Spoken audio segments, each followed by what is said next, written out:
Olá, amigos da engenharia. Este é o AEJ Conecta, o seu canal de aperfeiçoamento profissional da Associação dos Engenheiros de Jundiaí. No vídeo de hoje, vamos conversar sobre um tema diferente e novo para a maioria de nós: áreas contaminadas. O que é e como fazer sua gestão? Com a restrição cada vez maior para a abertura de novas áreas a serem ocupadas em função da legislação ambiental, aliado ao alto custo da implantação de infraestrutura urbana, os empreendedores têm buscado reocupar áreas que anteriormente foram indústrias. E nesse momento, o órgão ambiental, que para o caso do Estado de São Paulo é a CETESB, requer a apresentação de estudos para ter certeza que aquele local não está contaminado e, consequentemente, não irá oferecer riscos aos futuros ocupantes. Ou, se tiver algum tipo de contaminação, qual é a estratégia para remediar aquela área? São ações que envolvem muita engenharia e, normalmente, custos elevados. E para falar desse tema, trouxemos dois especialistas. Patrícia Salgado é engenheira civil, formada em 1991 pela Unesp, Universidade Estadual Paulista, campus de Guaratinguetá. Atuou por 15 anos na CETESB, onde se especializou em resíduos sólidos e licenciamento ambiental, aprofundando sua compreensão sobre a aplicação da legislação e os desafios concretos enfrentados no dia a dia da gestão ambiental pública e privada. Com ampla vivência no setor, se consolidou como referência na análise técnica de áreas contaminadas, na estruturação de estratégias de regularização ambiental e na mediação entre empreendedores e órgãos reguladores. É fundadora da SR2A Recuperação Ambiental Limitada, consultoria reconhecida por sua atuação criteriosa e pela capacidade de traduzir complexidades técnicas em soluções viáveis, éticas e sustentáveis. Sua trajetória combina experiência técnica, visão estratégica e compromisso com a construção de soluções ambientais inteligentes e responsáveis. E Edson Marcos Bucci, biólogo e mestre em saneamento ambiental pela Universidade Mackenzie, com ênfase em remediação em áreas contaminadas. Pós-graduação em resíduos perigosos e também levou seu conhecimento ao exterior. Foi bolsista do Departamento de Estado dos Estados Unidos como profissional convidado do governo paulista nas disciplinas de desenvolvimento sustentável, junto à Universidade de Georgetown, Montana, Syracuse, agências de proteção ambiental de Sacramento, Washington, D.C. e Kentucky. Conferencista em vários seminários internacionais. Iniciou sua carreira na área ambiental em 1987 na CETESB, ainda como estagiário, e desde então não parou de atuar em projetos que marcaram a construção da política ambiental paulista. Foi protagonista em programas pioneiros de controle da poluição. Participou da elaboração do Plano Diretor de Resíduos Sólidos da região metropolitana de São Paulo, esteve na coordenação da Rio 92, Conferência da ONU sobre Meio Ambiente. Ajudou a estruturar legislações que até hoje servem de referência nacional, como a Lei de Áreas Contaminadas do Estado de São Paulo, trabalhos esses iniciados ainda em 2000. Por mais de 20 anos, exerceu funções estratégicas do governo do Estado de São Paulo, assessorando diretamente presidentes da CETESB, diretores e secretários de Estado do Meio Ambiente, em especial o ministro José Goldenberg, onde atuou também na reestruturação da pasta a pedido do então governador Geraldo Alckmin. Acumulou a função de ouvidor do Estado na pasta da Secretaria de Meio Ambiente por 5 anos. Nos últimos 15 anos, construiu uma sólida carreira na iniciativa privada, atuando como consultor técnico em casos emblemáticos e ícones de remediação ambiental e recuperação de áreas degradadas. Atualmente, está secretário executivo de Meio Ambiente da Prefeitura Municipal de Piracicaba. E também aqui conosco o presidente da EJ, engenheiro civil Wagner Vieira Chachá. E para iniciar a nossa conversa, passo a palavra para o Butti com a seguinte pergunta: o que é essa tal de área contaminada? É um prazer recebê-lo aqui no AEJ Conecta, Butti. A palavra é sua. Boa tarde, Dresda, Chachá, Patrícia. Uma honra estar aqui em Jundiaí, principalmente aqui na EJ e com pessoas aí que a gente tem um carinho muito grande. Bom, áreas contaminadas, ela surge num momento muito interessante, Dresda, Chachá. Patrícia sabe disso, você pode ir trabalhando junto para a gente falar aqui. Quando eu tenho o fim da questão de água de mananciais, pela até ocupação ilegal, uma série de coisas promovidas até pela própria prefeitura e até incentivadas pelo governo na questão de ocupação e criação de comunidades. E aí você tem a regularização disso. Então, esses mananciais acabaram, de certa forma, ficando comprometidos com a sua produção de água. Aí o que acontece? No estado de São Paulo eu tenho uma reserva estratégica, que são as áreas, os pontos de água subterrânea. Tá? Então eu vou em busca da minha reserva estratégica, que é a água subterrânea. Nesse momento, na hora que eu estou perfilando e fazendo as sondagens para encontrar o melhor ponto e também trabalhar melhor o perfil do solo, eu começo a me deparar com algumas coisas que não são da geologia normal de uma prospecção de um poço. Em vez de encontrar argila, eu começo a encontrar umas maçarocas de petróleo. Então, aí é que a gente percebeu que o principal ponto de reserva estratégica nossa de água subterrânea, ele estaria comprometido. E aí a gente vê um exemplo claro, que é o próprio Jurubatuba, né? Quando eu tenho a entrada de empresas, de empresas alemães no Brasil, onde elas escolhem preferencialmente a região de Santo Amaro, naquela área, eu tenho uma produção muito grande de alguns produtos que a gente não tinha ideia do potencial de risco dele. E ao longo do tempo você vai olhando esse comportamento. Ao ponto de que, até através de um decreto conjunto na antiga Secretaria do Meio Ambiente, você fez a restrição total daquele aquífero. Tá? E aí você começa a entender melhor alguns pontos de fragilidade da própria cidade. Com a questão da logística de grandes empresas, elas começaram a migrar daqui, ir por questões fiscais até, e por questões até de um mercado imobiliário que tem, onde você começa a reaproveitar aquelas áreas para shopping center. Exemplo foi a Ford lá, que virou Shopping Moca, e aí uma série de outros locais que a gente tem. Então aí a gente começa a ter essa percepção a gente chama bens a proteger, né? O que aquela área pode estar ofertando de risco para a comunidade. Um dos casos mais emblemáticos aí, que enquanto na época a gente estava trabalhando na CETESB, foi as áreas da Matarazzo. Ficou parada por muito tempo, então aquelas produções de cloro-soda, mercúrio, você via cheia de água e a molecada nadando, né? Então, né, isso era muito, muito complicado, né? Não precisa nem dizer o que isso repercute na questão de saúde pública. E aí, na época, a CETESB lidava com esse tema, né? Áreas contaminadas aparece muito junto com o setor de águas subterrâneas, que não havia o departamento, né? Depois isso foi sendo construído, foi dado um olhar mais diferenciado, onde em 89, 88, na época até que acho que a Laura Teti, que era a diretora, ela aceita um convênio com o banco GTZ, o banco alemão, onde ele despende um recurso, na época era 9,8 milhões de euros, coisa assim, para poder fazer todo esse arcabouço para a gente poder trabalhar com áreas contaminadas.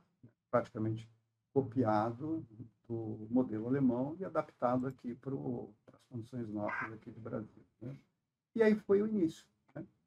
Aí isso começa a se trabalhar um manual, começa a entender um pouco essa interface de risco, o que é um risco industrial, o que é uma área órfã, né? E isso tem aí um desenvolvimento de especialistas de resíduos, de, de água subterrânea, de solos.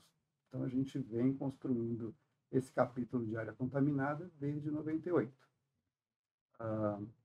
Existiam algumas diretrizes e dentro desse arcabouço, que não era legal na época, mas sim um arcabouço técnico de tomada de decisão em função do risco, que era muito rápido, né? O Barão de Mauá, né? Essas coisas, sempre, quando a gente quando a gente percebia, já estava construído em cima.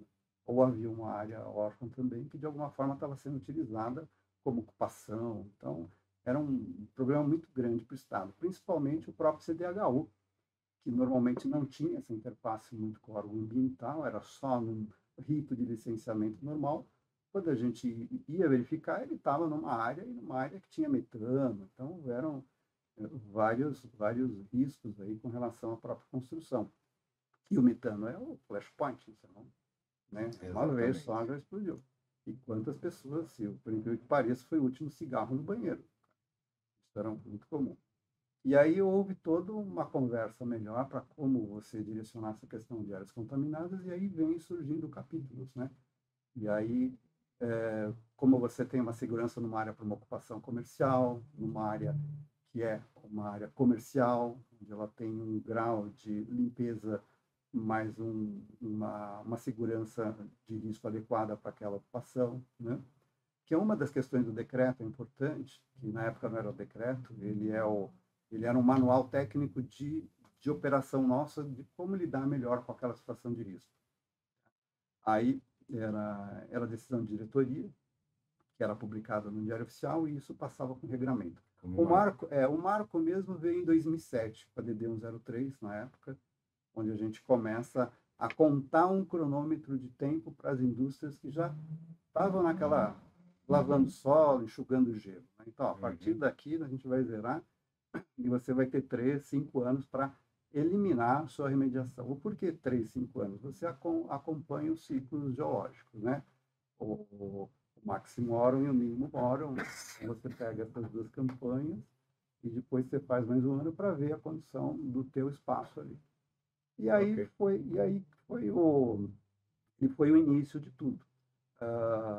Depois vem aí em 2009, praticamente, é escrita a lei 13.000, vou até anotei porque faz tanto tempo, 13.577, e foi regulamentada pela DD também, o decreto 59/2003. E isso faz parte dessa DD 038, que ela sempre tem as suas atualizações com relação às instruções técnicas. Então, alguma coisa que a CETESB, o órgão ambiental, alguém possa olhar melhor com relação a uma questão de vapor, ela é sempre atualizada, né, no seu como um compêndio técnico. Tá?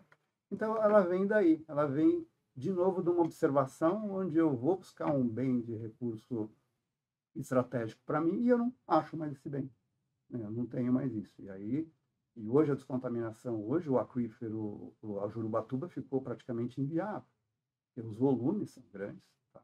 Agora você imagine só, né, André, Patrícia, aquela região toda com áreas grandes, que a maioria tem piscina, você não pode mais explotar água subterrânea de forma alguma.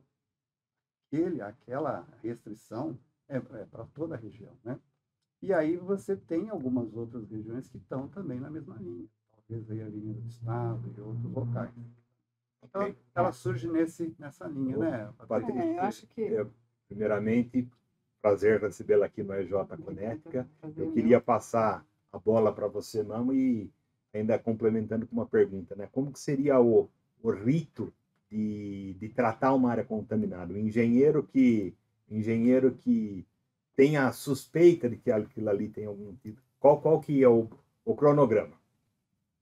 Eu acho que a gente tem toda hoje, pelo menos no município de São Paulo, a gente pega muito essas questões de água contaminada em processos de licenciamento de novos empreendimentos. Então, a própria prefeitura, antes de você ocupar uma área nova, ela te pede já que você faça uma avaliação da ocupação como foi feita daquela área, né? Para justamente ir identificando se teve uma ocupação passível de poluição. O que que é isso, né? A gente tem várias atividades que são licenciáveis e atividades que têm potencial de contaminação. Ou, né, o que que é esse potencial de contaminação? Na verdade, ele vai acontecer com a má operação, por exemplo, de uma indústria, né? Então, você tem um preventivo na indústria, que ele não é feito de forma adequada e ele acaba por contaminar uma área. Ou acidentes ambientais, um vazamento, alguma coisa. Então, tudo isso vai gerando essa contaminação. E isso é visto tudo numa avaliação preliminar, que a gente chama, né? Você realmente vai estudar como foi aquela ocupação inteirinha, desde lá, a gente chega a voltar para fotos aéreas de 50, 40, né? Para a gente realmente ver aquela ocupação. Em se identificando que teve alguma questão que foi passível de contaminação, você traça uma estratégia para realmente começar a fazer perfurações e análise do solo, da água, identificação de vapores no solo, né, que é a avaliação confirmatória. E depois disso, encontrando essa questão de identificar realmente algum poluente, você vai detalhar e propor alguma remediação, né, fazer uma avaliação de risco, entender o que que aquele contaminante vai trazer de risco à saúde e depois propor uma forma de remediar a níveis que você consiga realmente ocupar e não trazer risco à saúde humana, né? Esses valores todos de referência, eles são, vêm da questão do risco à saúde humana, tabela de câncer, né? De quanto tempo você fica exposto e vai desenvolver o câncer, né? É uma tabela de causa-mortes, de causa-mortes, né? Feita exatamente. pelo governo americano. De você...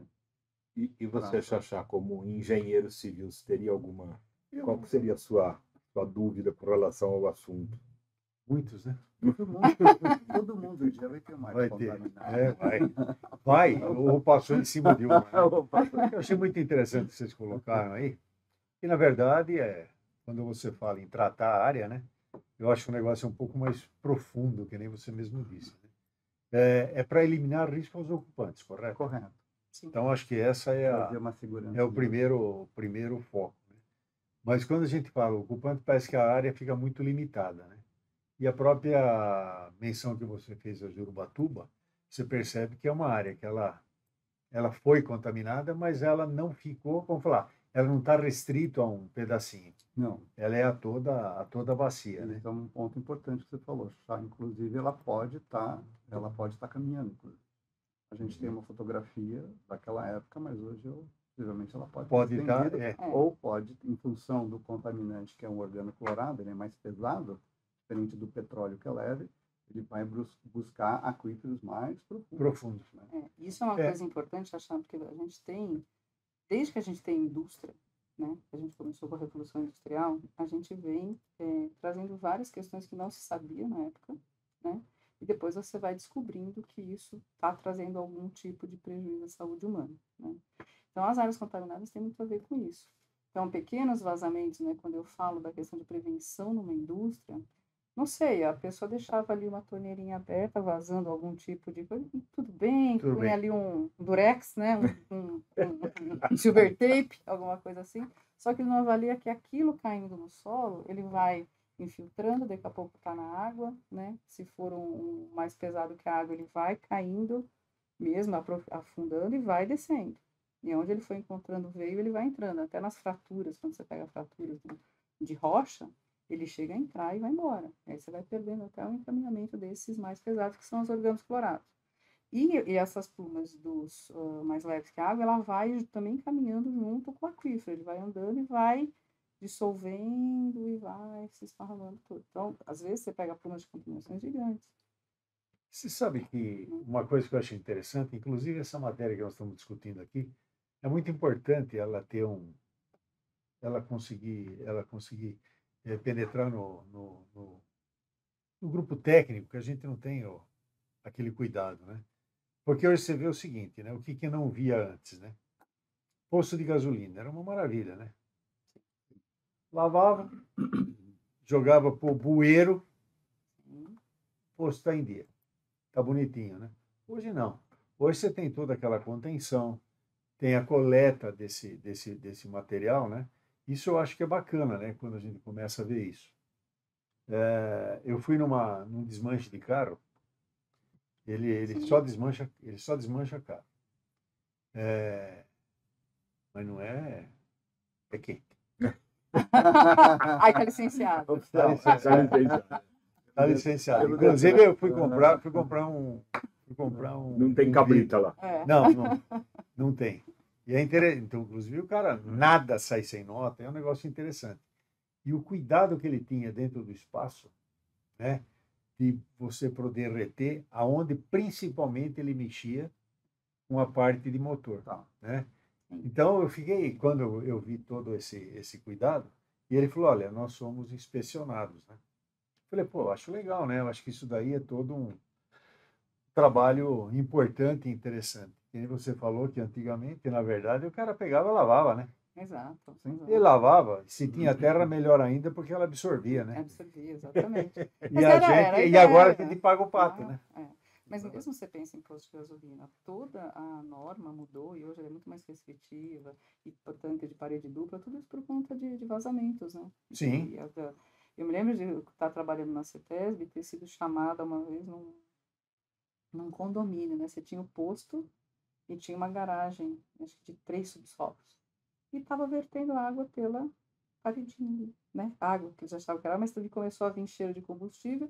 Daqui a pouco o cara estava lá juntando um galãozinho de gasolina, que estava vazando lá do posto.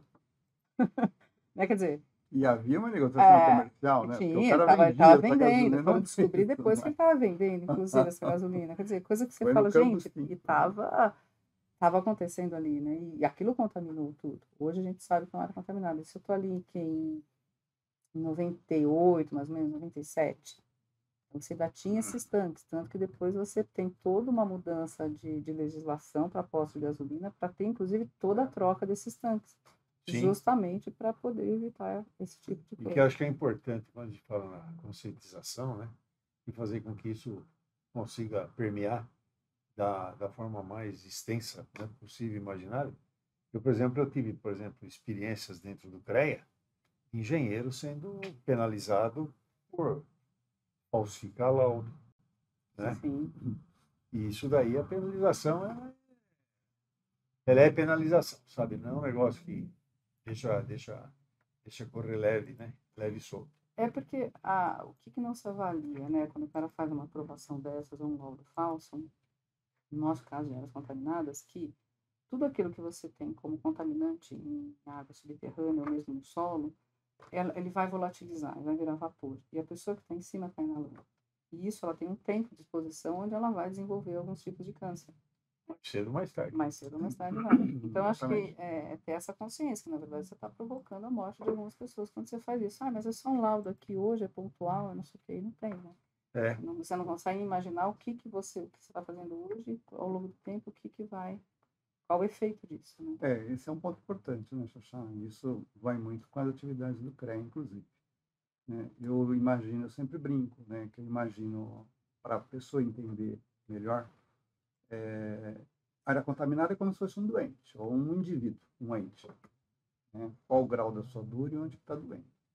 Estou doendo aqui. Então, o diagnóstico envolvendo uma área contaminada, quanto mais você trabalhar no diagnóstico, mais certeiro vai ser o seu plano de intervenção e o remédio, vamos dizer assim, o que a você vai estar dando correção ela questão daquilo. Mais pontual. Porque, né, como você falou, esses laudos fraudulentos, que hoje acho que nem tem mais, isso é tratado em outra instância e não, acho que no órgão ambiental, ele leva, às vezes, o empresário a errar, não só o laudo, mas até uma análise feita por alguém, um laboratório mais experiente, quando não sabe analisar, ele pode estar te dando um falso positivo que te indique uma remediação que não é real. Foi só uma extração mal feita, alguma coisa assim. Então, tem que se tomar muito cuidado nesse sentido, né? Do que você realmente está olhando, por isso aí uma equipe experiente, no sentido de ter conhecimento de causa, associar nexo causal. Então, isso é muito importante, né? Olhar aquilo como se fosse um indivíduo mesmo e poder trabalhar exatamente no ponto, né? Porque tem gente hoje que avalia e o problema é no joelho e o cara está cuidando da cabeça dele. Então, fora os custos, né? E Jundiaí deve passar por isso agora, porque eu tenho eu tenho assim uma disponibilidade de plantas industriais que, por N motivos, já não estão mais no local, e eu tenho um mercado imobiliário aquecido que ele vai estar Exatamente. utilizando. E hoje, Xaxá e Dres, o maior, acho que o maior parceiro hoje, tanto do CETESB como da questão de remediação, é o mercado imobiliário. Né? Assim, lógico, guardadas as proporções, não estou dizendo de uma grande planta química, ela por uma questão de risco e de compliance ela mantém, mas se você for avaliar que um grande empreendedor local ele adquire aquela área, né, sem ter tido um lucro na sua produção do que foi aquela contaminação, ele trabalha aquilo, desenvolve, ainda trabalha na remediação ou pelo menos negocia com o terrenista, porque às vezes nem o terrenista ele é mais o proprietário de alguma forma, não seria a indústria mesmo, né?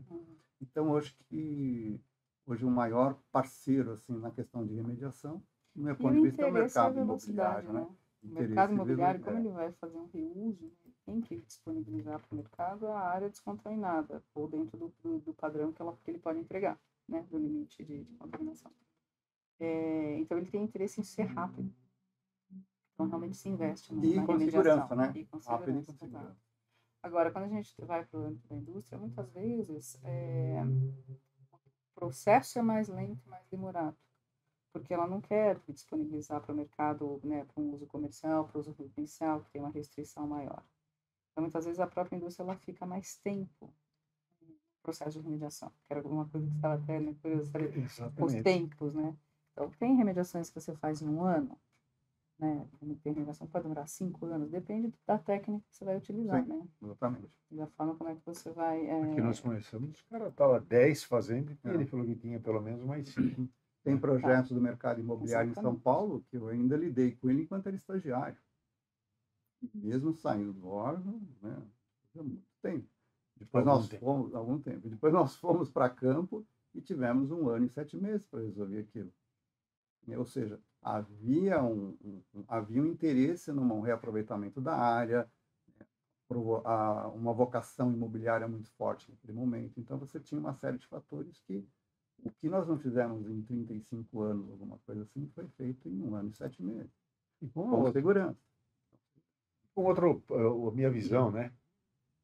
Tinha algum tempo era fazia de conta, Exato. né? Então você precisava de um papelzinho, o cara arrancava uma folha de caderno e falava tá tudo ok. Esse era o grande laudo, né? Hoje não.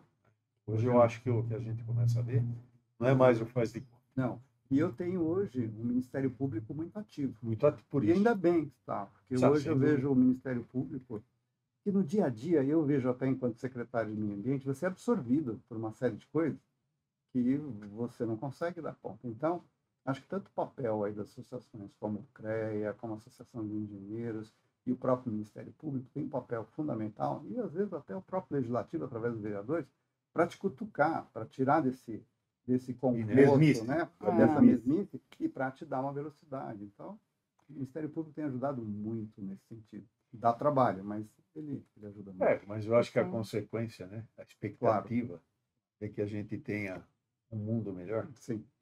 Eu acho, e não é discurso, né? Quando Não, fala um mundo não. melhor, dá a impressão um negócio meio holístico, né? Mas não, é um. Eu acho que o conhecimento também, né? Eu acho que a gente pega o Butch, ele, mais do que eu, ele analisou muito projetos mesmo de remediação. Então, assim, você tem a consultoria fora, né? Apresenta para o órgão ambiental um estudo. E muitas vezes ele é muito frágil, ele causava, como é que fala, dúvida. Incertezas. Incertezas. Né, E muitas vezes sim, porque ou faltava conhecimento, ou a indústria estava investindo pouco, não queria investir tanto, na dúvida se era tudo aquilo mesmo. Então, nós vamos economizar, vamos começar devagar, será que é isso mesmo? Então, eu tinha um órgão ambiental muito, que ficava em dúvida mesmo, então é difícil fazer as aprovações. Então, as coisas iam demorando muito em função disso, era tudo muito lento. Quando a gente começa a nossa questão de consultoria mesmo com áreas contaminadas, foi isso que a gente foi observando. A primeira coisa que a gente olha, vamos ver quais as lacunas foram deixadas abertas. Por que a CETESB se sentiu insegura para aprovar um projeto? E aí você identifica tudo que você pode dar de segurança para o órgão ambiental te aprovar. E aí quando você aprova isso, a velocidade vai ganhando, porque você já aprova um plano de intervenção que já está direcionado para uma remediação efetiva. Então, você fecha todas essas lacunas. Então, acho que é uma mistura um pouco desse conhecimento com um investimento para o cara que vai investir também ter uma segurança no que ele está investindo. Porque muitas vezes é isso. As pessoas chegam e falam assim, mas já teve 10 anos de remediação, quanto mais tempo eu vou ficar remediando? Será que é mesmo 5 anos? Se eu realmente olhar, vamos parar, vamos identificar o que está faltando e vamos ser mais assertivos, né? Então, tem muita coisa que falando em conhecimento, Putz, eu queria sua opinião no seguinte: os jovens que estão nos assistindo, que porventura se interessem pelo assunto, qual seria o caminho do jovem engenheiro se especializar em área contaminada? Primeira coisa eu acho que é você ir a campo. O campo hoje tem uma função muito incrível. Aí você tem que definir o perfil mesmo. Se o cara realmente não gostar de ir a campo, de colocar as botas aí, não é só área, vai para alguma outra coisa que não seja áreas contaminadas. Mas quando você vê todo o processo, é uma coisa muito incrível. E ele requer uma criatividade muito grande. Hoje eu tenho uma disponibilidade muito grande de informações. Na minha época, o que eu tinha era na biblioteca. E com uma defasagem, porque Perfeito. As compras eram feitas pelo governo, demorava para chegar um pouco. E não tinha tanto acesso à internet. Então, é aproveitar esse arcabouço e ele poder até fazer um cronograma de ações, né? A ida no campo e você ter o doente, olhar o doente é uma coisa fundamental. Porque a maioria dos casos que a gente olhava até, não estou dizendo do órgão ambiental, a CETESB, a Agência Ambiental de São Paulo, é uma das mais competentes com relação a isso, né? Não posso falar o nome dela, porque eu não sou mais funcionário, mas com relação à questão técnica, ela formou um dos melhores profissionais, né? E não só isso, eu forneci essa tecnologia também para outros estados, Rio de Janeiro, Belo Horizonte, né, e outras regiões. Ao ponto de achar, bem lá atrás também, acho que poucos sabem, a CETESB ela tinha agências, né, no Recife, eu tinha em Belo Horizonte, que era para você levar essa tecnologia do saneamento para os outros estados, né? Então, a partir da Constituição de 88, isso ficou muito mais claro, onde foi exigido que as empresas tivessem suas secretarias, né? Mas é uma coisa muito interessante, Silvio. Eu acredito que para o jovem que comece a lidar com as áreas contaminadas, né? Eu tenho um filho que é engenheiro, o Lucas, né? Ele está aqui com vocês também, aqui no CAF. Foi isso, ele é um cara que sai do laboratório, sai de algumas questões e começa a olhar todo o processo. Tá? É você se debruçar nos processos antigos, você fazer uma avaliação, né? Essa prospecção de dados, e não só isso, mas você atrelar uma tecnologia de como que você vai lidar com a destruição ou encerramento de alguns contaminantes, né? E propor um uso futuro e seguro para aquilo. Então, do meu ponto de vista, é uma coisa bem incrível, né? Eu me apaixonei por esse segmento. E você, né, Patrícia, teria alguma contribuição para fazer para o jovem que se interesse em... Sim, bastante. A gente tem cursos de formação hoje, de pós-graduação, MBA, em áreas contaminadas, então você vai ter toda uma questão mesmo de um arcabouço técnico legal para você estar observando, né? Mas acho que isso para toda engenharia, né? No fundo a gente sai do que você estuda no papel, tabelinhas, então nunca vai dar para ficar atrás de uma mesa, como a gente falou, olhando tabela de Excel. E se questionar, né? Ou qualquer outra tabela hoje em dia, porque eu sou antiga, eu falei em Excel, deve ter eu mais tô moderna. DBase. Eu tinha o DBase. Mas é sempre você estar olhando por trás das letrinhas de qualquer texto, né? Acho que uma das coisas que a gente mais aprendeu é olhar tudo que está por trás que não foi visto ainda, né? Identificar lacunas, identificar coisas que ninguém viu e criar possibilidade nova também, né? E nunca acreditar no que está ali, naquele laudo. E duvidar. Duvidar. Eu acho que o tem alguma coisa que a gente tem que fazer exatamente, diferente enquanto engenheiro. O que eu estou vendo, mas eu não estou enxergando, algo assim. Né? Eu sempre me lembro de um professor meu de cálculo vetorial, que ele falava, você faz 5 anos de engenharia só para aprender a ter bom senso. Aprender a pensar, né? Aprende a pensar. Eu vejo, você falou, complementando, né? Quando você fala que tem os bons cursos para ir atrás, para ele poder aproveitar realmente os bons cursos. Mas não é só isso, na minha opinião. Na verdade, quando ele tem os bons cursos, ele tem os bons professores, e eles têm as boas dicas. Porque hoje o que a gente sente na falta na engenharia é o cara não ter em quem ele possa se inspirar Isso é verdade. ou se balizar. Porque quando a A gente... ausência de líderes. Eu nem sei, Referências, eu diria né? para você o líder intelectual. Né? Que nem tem um amigo nosso aqui, eu falo para ele fala para mim assim, não tem mais quem ensine. Exato. Então, o que a gente tem que pôr na cabeça é o seguinte, tem que ir atrás, porque, na verdade, a capacitação ela é fundamental. Todos os sentidos. Que nem nós Além falamos da agora. vocação, Além né? da vocação. A vocação. Ah, não, exatamente. Eu acho que ela está associada. Agora, a capacitação, e dentro da capacitação, você ter as oportunidades de poder abraçar. Eu conheci um rapaz agora, um tempo atrás, amigo do meu filho, estava bem empregado, aí ele falou, olha, vou mudar de ramo. Eu olhei para o meu filho assim, bebeu, né? E não é, né? Ele saiu, foi atrás, agora, recentemente encontrei com ele, isso aí faz uns 6, 7 anos. Eu recentemente encontrei com ele, né? Ele está numa nova atividade, né? Não deixa de ser uma atividade voltada para a engenharia, mas ele está feliz e está contente. Só não perguntei se ele ganha a mesma coisa, né? Mas eu digo, nem sempre o salário é a grande expectativa na maior das pessoas. Tanto é que todo mundo quer ser jogador de futebol, Sim, mas não sabe nem como que é a bola, né? Então ela é complicada. Mas eu acho que é legal. Eu acho que essa parte que você falou da capacitação é alguma coisa que a associação ela não tem esse potencial, né, para chegar a tudo isso. Mas na verdade o que a gente faz é tentar incentivar é engraçado. as Você pessoas fala, a se mas capacitar. ela tem pessoas com potencial para isso. Sim, Sim. Isso que hoje que eu vejo, a maioria... A minha filha, todo respeito em Mariana, doutora Mariana, Tini Moraes Butti, ela foi me conhecer pelo Google. Puxa, pai, você fez isso, né? Então, puxa, você estava ali do lado. Né?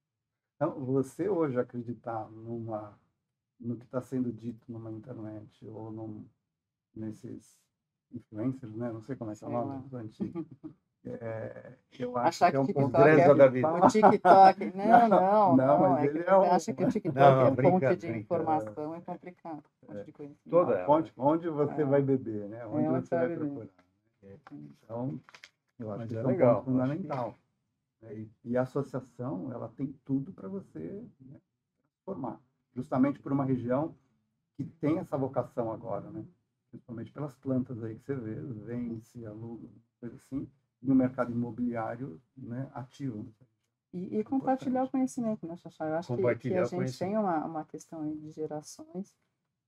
Eu percebo que o fato de hoje o jovem ter muito acesso a uma informação muito rápida, ele acaba muitas vezes não compilando do outro ser humano o conhecimento, o desenvolvimento e toda aquela experiência que o mais velho muitas vezes tem, né? Que não é isso você não vai encontrar num livro, não vai encontrar assim tão fácil. Essa troca humana mesmo de experiência, isso é muito importante. Eu vejo as pessoas falarem assim, né? Quando eu precisar, eu vou achar. E não é bem assim. Não. Eu falo para todo mundo o seguinte, que eu aprendi uma coisa. Para você pegar o trem, você precisa estar na estação. Exato. E preparado para entrar dentro dele. Se você não comprou o ticket para entrar, você vai ficar na estação. Então, você tem que ser o modulador, na verdade, do seu sucesso. E respeitar os mais velhos, né? Eu acho que hoje... Hoje eu não posso mais falar isso, senão eles falam que é verdade, defesa não. de causa própria, né? Então, Está legislando em causa própria. Pode ser, mas né, ouvir o que o cara tem para dizer, né? O que ele tem aqui, porque na nossa época era isso, você tinha os caras mais experientes e a gente seguiu a risca o que aqueles caras, ficamos até melhores do que alguns, né? Aprender e além, né? Porque o conhecimento humano, ele vem, né? Sempre assim, você vai... Um chegou até aqui, o outro pega daqui, vai até aqui, você vai assim desenvolvendo, né? A curva ela vai aumentando aos pouquinhos, né? Isso aí. Gente, Tranquilo. agradeço a aula que vocês deram. Muito obrigado pela presença. Em nome da Associação dos Engenheiros de Jundiaí, do AEJ Conecta, muito obrigado pela presença de vocês. Uma honra- Agradeço. Uma honra estar Obrigada a aqui, viu, vocês. gente? Parabéns, Patrícia. Parabéns, Silvio, Xaxá.